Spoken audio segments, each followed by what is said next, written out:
Sa ibang balita, nagpahayag ng pagkalungkot si Ilocos Norte Governor Matthew Marcos Manotoc hinggil sa mga naging pahayag kamakailan ni Vice President Sara Duterte.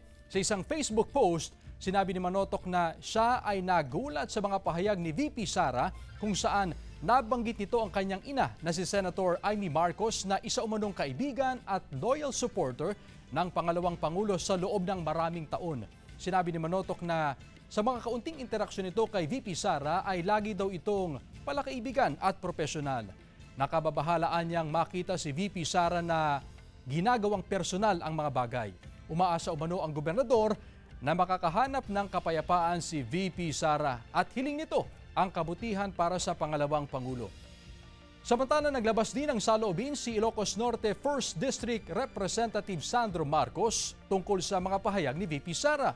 Sa press conference kasi ng pangalawang Pangulo noong October 18, sinabi raw nito kay Senator Amy Marcos na huhukayin nito ang mga labi ni dating Pangulong Ferdinand Marcos Sr.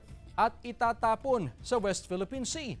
Bilang isang anak, hindi raw tatahimik ang presidential son sa bantang huhukayin ang bangkay ng kanyang lolo at pupugutan ng ulo ang kanyang amang si Pangulong Bongbong Marcos.